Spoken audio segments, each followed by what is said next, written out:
Alright, this is video number 3 in the series. This may actually be the last video, I'm not sure. I am just at this point very unsure as to the fate of the gallery. We've put out the GoFundMe account and this fundraiser, and there's been very little involvement or input, and I really have no idea who's going to show up to this thing on October 11th. But I did say we were going to talk about mental illness. It makes sense because that's what we're here for. So I'll just go briefly on some things. To start out with, friends and mental illness. You don't have a lot of friends, you don't make a lot of friends, you don't keep a lot of friends. My circle is very small. I would say 5 people maybe. These are people that I've known since I was in junior high. And I think that has something to do with it. Being that young, junior high kids, they don't give a shit about anything. They don't care if you're weird or not. So those friends stuck with me. But the older you get, the more difficult it is, because I think people have this mindset of, oh, that guy's fucked up, I'm not dealing with that.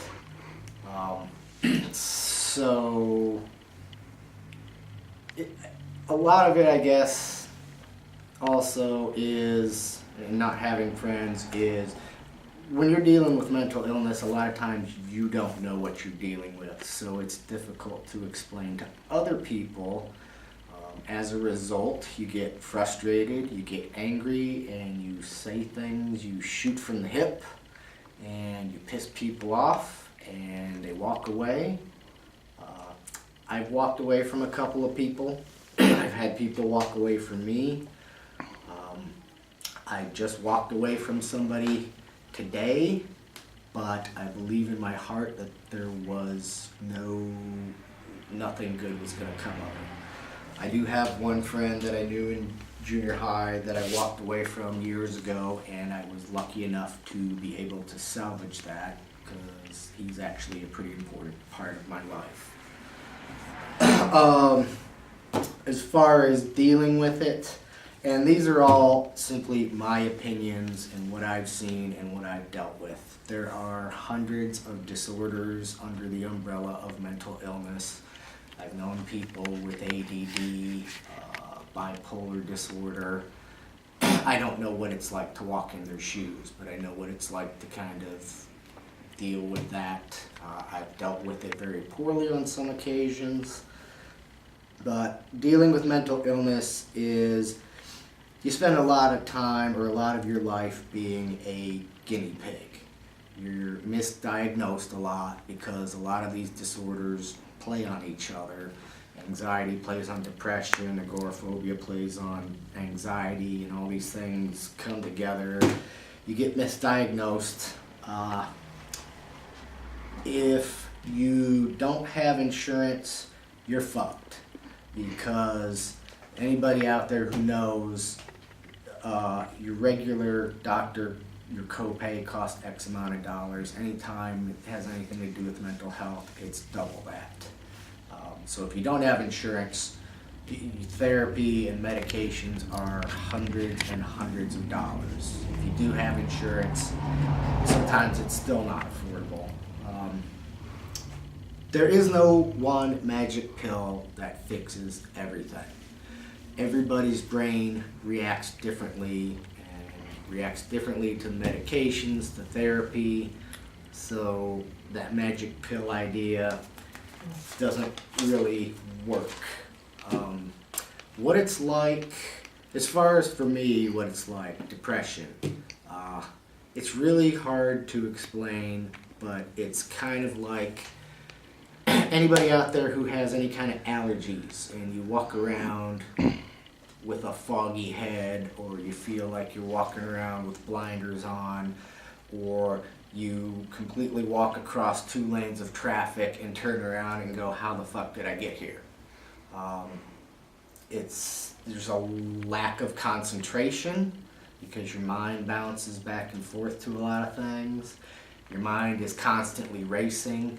I go to bed every night and I wake up every morning with either a shitty thought or a shitty song playing in my head. There's no peace, there's no quiet.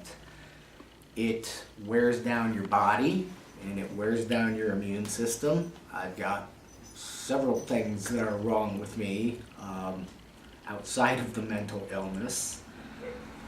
It is never seeing the light at the end of the tunnel. Like everything that comes across your path is a struggle, even if it's just your shoe is untied. It becomes the biggest thing in the world, and I think that's one of those things that people don't understand. It can be genetic, and in my case, it's mostly genetic. My mother had some form of mental illness. She died in 1983, and I highly doubt there's any records of anything out there, and I don't really need records. I just know it's genetic. Everybody in my family is dealing with it.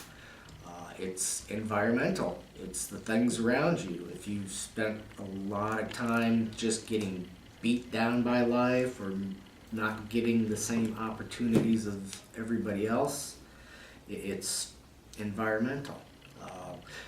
One of the things I don't think people understand is it can hit you at any time, anywhere, at any age, and it could be something that happened to you 10 years ago that's been just kind of festering below the surface. Nobody's immune to it. It doesn't matter if you're rich or poor or whatever. Everybody has the ability, I guess, to be affected by it.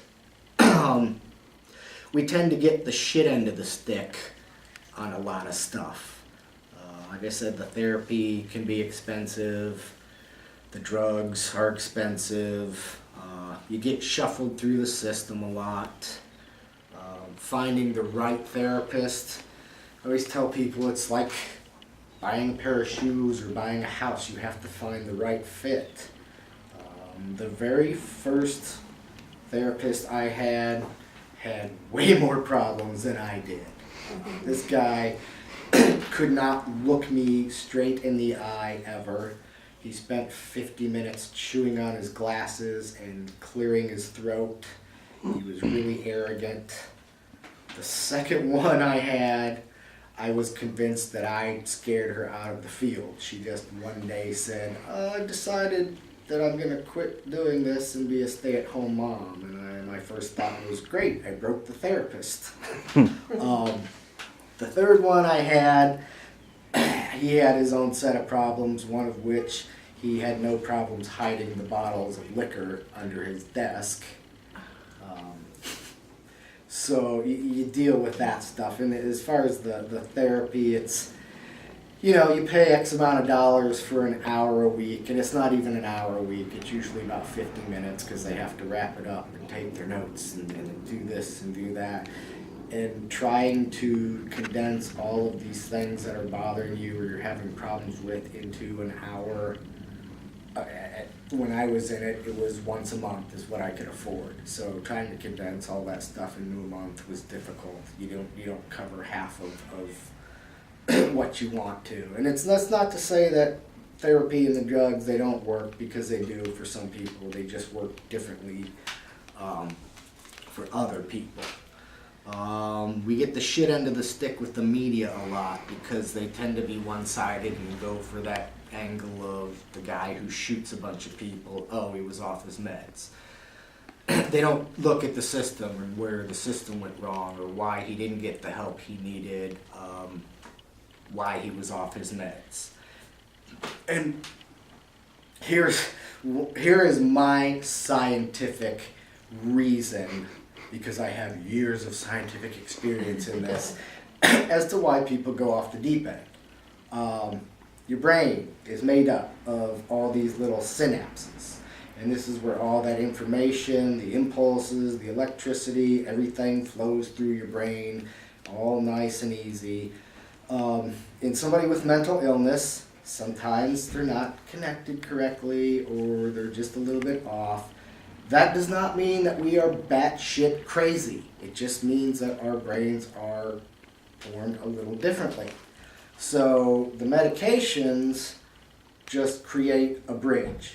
They don't fix the synapse. They don't regrow it. They just create this false bridge. So people stop taking their medications, and there's several reasons for this. They're expensive. I can't afford it. It's not working for me. So in those cases, what you're supposed to do is wean yourself off, to take yourself off slowly, to give your body that time to get adjusted. But because of these reasons, people just kind of stop taking them. So a couple days later or a week later, when all that medication is out of your system, all of a sudden your brain says, "What the fuck, dude? I needed that shit to live. Where is it?" And you go off the deep end. That's my scientific theory on it. So there's a lot of factors that play in it, and like I said, if you don't understand what you're going through, most other people won't understand what you're going through. I do think I came across a theory a while back called depressive realism, which I thought was pretty good theory. And if I remember correctly, it basically says that people with depression oftentimes see things in a more realistic light than people who don't. And I believe it. We don't wake up looking for the bad in life and the shit or what's going to piss me off. It's the way it is. If we see something negative out there, it's probably because there is a negative aspect to that situation. And we don't bullshit and put on a happy fake face. This is who we are. This is who we are. And I guess lastly, a lot of things that you get, what not to say to somebody with depression or a mental illness. Smile, be happy, shake out of it, cheer up. It doesn't work that way. Our brains do not work that way. There's no switch that you can flip to happy. If that was the case, I would have flipped it to happy, taped it, cemented it in a vault, and left it like that for the rest of my life. And I think one of the things that really drives me crazy are some of the people that say these things are people that I know are on medications for mental health issues. Just don't say those things. The best advice I could give is, and I may be hypocritical on this because I don't have any patience for a lot of stuff, is to just be patient and talk to people and try to understand what they're going through. It's not easy for us to explain what we're going through, especially when society as a whole still looks at us like we're crazy. What's wrong with this person? So that is my take on it. I would have loved to have gotten some people with like bipolar or ADD to kind of get in front of the camera. The problem is when you're dealing with mental illness, you don't want to be out in the public eye. You don't want to be behind the camera. I don't find this comfortable at all. As a matter of fact, as I look back on the last video, just the tone of my voice and how I came across, it looked like I was being a dick. And I apologize for that. Sometimes I am a dick, but most times I try not to be. I just guess I'm very emotional and very passionate about things. So that's my take on this. Now, again, this may be the last video because I don't know who out there wants to sit and listen to some grumpy old guy ramble on about his mental health problems. It's totally up to you guys holding the camera, behind the camera, as to whether or not you want to do something else with this, which I'm fine with. Like I said years ago, I reached the point where I just got tired of shutting up about it. It's a huge part of my life, and it's not something I can escape. And I try to deal with it the best I can with what's in front of me. So that's it.